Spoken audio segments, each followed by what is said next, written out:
حقیقت یہ ہے کہ کسی مستند روایت سے ثابت نہیں ہے کہ اہل بیت کی عورتوں کی عزتوں کو اچھالا گیا. وہ نبی کے گھرانے کی عورتیں تھیں, ان کا ناخن بھی کوئی نامحرم مرد نہیں دیکھ پاتا تھا. دوپٹہ اتر گیا زینب کا اور زینب کی چادر چھن گئی, یہ سب غلط ہے, یہ سب من گھڑت باتیں ہیں. چونکہ وہ بہرحال مسلمان تھے جو حضرت حسین کے خلاف لڑ رہے تھے, ظالم تھے, اس میں کوئی شک نہیں ہے. اس سے بڑا ظلم اس کائنات میں ہوا نہیں ہوگا. یہ اسلامی تاریخ پر ایک بدنما داغ ہے یہ واقعہ کہ ایک اسلامی حکومت تھی اور اس کے اسلامی حکمران تھے, اور ان حکمرانوں کے ہاتھوں محمد صلی اللہ علیہ وسلم کے نواسے کا سر جو ہے وہ گردن اڑائی گئی ہے. مجھ سے خدا کی قسم یہ الفاظ ادا نہیں ہو رہے, میں اپنے جذبات پہ بہت زیادہ کنٹرول کر رہا ہوں. وہ منظر کیا ہوگا کہ جب نبی صلی اللہ علیہ وسلم کے نواسے, آپ صلی اللہ علیہ وسلم کے نواسے کی گردن اڑائی گئی ہو. تو یہ بہت ایک اسلامی تاریخ میں ایک بدترین واقعہ ہے. لیکن بات یہ ہے کہ جب یہ واقعہ ہو گیا اور قتل کر دیا گیا, باقی جتنے بھی جو زندہ بچے تھے اہل بیت وہ یزید کے پاس لے جائے گئے. روایات میں آتا ہے کہ یزید نے ان کا اکرام کیا اور ان کو عزت کے ساتھ تحفے تحائف دے کر واپس کیا. یہ جو کربلا کے واقعات میں جو ظلم کی داستانیں اضافی بیان کی جاتی ہیں, اس کا مستند تاریخی روایات سے کوئی ثبوت بولو بھائی نہیں.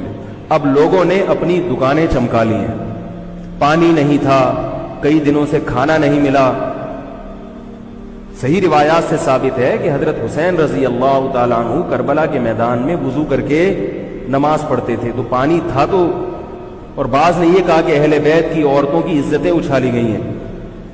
آپ اس طرح کی باتیں کر کے اہل بیت سے محبت کا اظہار کر رہے ہو یا ان کی توہین کر رہے ہو؟ بولو بھائی.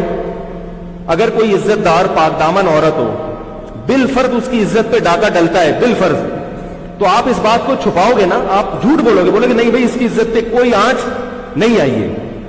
کیونکہ جب عورت کی عزت کو آپ کوئی تار تار کر دے اور آپ ممبر پہ بیٹھ کے اس کو بتا دو, تو وہ عزت تار تار ہونے سے اتنی بے عزتی نہیں ہوگی جتنی اس بات کو بیان کرنے سے اس کی بے عزتی ہوگی. حقیقت یہ ہے کہ کسی مستند روایت سے ثابت نہیں ہے کہ اہل بیت کی عورتوں کی عزتوں کو اچھالا گیا. وہ نبی کے گھرانے کی عورتیں تھیں, ان کا ناخن بھی کوئی نامحرم مرد نہیں دیکھ پاتا تھا. دوپٹہ اتر گیا زینب کا اور زینب کی چادر چھن گئی, یہ سب غلط ہے, یہ سب من گھڑت باتیں ہیں. چونکہ وہ بہرحال مسلمان تھے جو حضرت حسین کے خلاف لڑ رہے تھے, ظالم تھے, اس میں کوئی شک نہیں ہے. اس سے بڑا ظلم اس کائنات میں ہوا نہیں ہوگا کہ ایک شخص جو اپنے آپ کو مسلمان کہتا ہے اور وہ نبی کے نواسے کو قتل کر دے اور اہل بیت کو قتل کر دے. اسلامی سیاست میں اتنی گندی تاریخ ہمیں کبھی بھی نہیں ملتی. حضرت عثمان کا بھی قتل ہوا, وہ بھی بہت بڑا ظلم تھا, مگر یہ ظلم اس ظلم کی نوعیت سے بڑھ کر تھا, کیونکہ حضرت عثمان کا قتل حکومت کے ہاتھوں نہیں ہوا ہے, باغیوں کے ہاتھوں ہوا ہے. یہاں حضرت حسین کا قتل کس کے ہاتھوں ہوا ہے؟ حکومت کے ہاتھوں ہوا ہے, جس پر لوگ بیعت کر چکے تھے.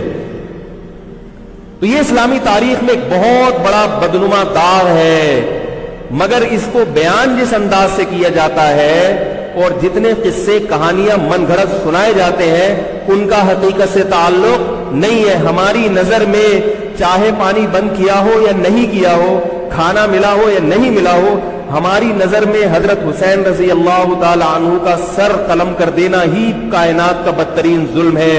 یہی ایسا ظلم ہے کہ جس پر جتنا غم کیا جائے کم ہے. غم منایا نہیں, غم کیا جائے. منانا الگ چیز ہے, غمزدہ ہونا الگ چیز ہے. لیکن جو آگے اس میں تڑکا لگایا جاتا ہے, اس کا حقائق سے تعلق بولو بھائی نہیں ہے. یہ دکانیں ہیں جو چمکائی, اس میں سب برابر ہیں, شیعہ بھی سنی بھی. بہت سارے سنی علماء بھی کربلا کے واقعے کو بہت ہی بھیانک انداز سے بیان کرتے ہیں, اور مقصد کیا ہوتا ہے؟ پبلک کو رلانا. ایک رونا وہ ہوتا ہے جو خود سے آئے, اور ایک رونا ہوتا ہے باقاعدہ آپ کو آرڈر پہ رونے کے لیے اور رلانے کے لیے بلایا جائے. وہ رمضان میں نے بتایا تھا نا کہ میں نے ختم قرآن پہ دعا کی تو مجھے رونا آ گیا, بہت زیادہ رونا آیا. اگلے دن ایک صاحب کہنے لگے مولوی صاحب آج بھی ایسی ایک دعا ہو جائے. میں نے کہا میں آرڈر پہ نہیں روتا, میں آرڈر پہ نہیں روتا. اب تو آ بھی رہا ہوگا تو نہیں آئے گا. نہ انسان کسی کے مشورے سے ہنس سکتا ہے اور نہ انسان کسی کے مشورے سے روز. اگر آپ کسی کے مشورے پہ رو رہے ہیں اس کا مطلب ڈرامے بازی. آپ کو فلم کا ایکٹر ہونا چاہیے, آپ کو ڈرامے جوائن کرنے چاہیے, وہاں آپ اچھے چل سکتے ہیں. جیسے کہ ہمارے ایک مشہور اسکالر ہیں, ان کے بارے میں لوگ یہ کہتے ہیں ان کو فلموں میں ہونا چاہیے تھا, پتہ نہیں یہ جیو پہ کیوں آ رہے ہیں. وہ آرڈر پہ روتے بھی ہیں, آرڈر پہ. اب چونکہ یوٹیوب کا دور ہے, میں پہلے جو کربلا کے واقعات جو لوگ بیان کرتے ہیں ان کی تقریریں نہیں سنتا تھا. اب کیا ہوتا ہے, بعض دفعہ بیٹھے ہوئے ہیں کہیں سفر پہ جا رہے ہیں تو یوٹیوب کی ویڈیو ہم نے کہا چلو یار ہم بھی سن لیں. ایسی چہک چہک کے منہ بنا بنا کے گھما گھما کے تقریریں ہوتی ہیں, لگتا ہے کہ یہ باقاعدہ ایک ڈرامہ ہے, اداکار ہے, فنکار ہے جس کو ڈرامے بازی کے لیے یہاں یہ حضرت حسین کی شہادت کو کیش کرا رہے ہیں. یہ حضرت حسین سے محبت کرنے والے نہیں ہیں, یہ ان کی شہادت کو دیکھو. اس کی مثال ایسے جیسے کوئی محلے میں مر گیا, کسی سیٹھ کا بیٹا مرا, اب آپ کو سیٹھ سے قرضہ چاہیے تو سب سے زیادہ آپ روگے نا, تاکہ سیٹھ صاحب سمجھیں کہ محبت سب سے زیادہ کس کو ہے, آپ کو. تو آپ اس کی بیٹے کی موت کو کیا کرا رہے ہو, کیش کرا رہے ہو. بعض لوگ کسی کی شہادت کو کیش کراتے ہیں, کسی پہ ظلم کو کیش کراتے ہیں.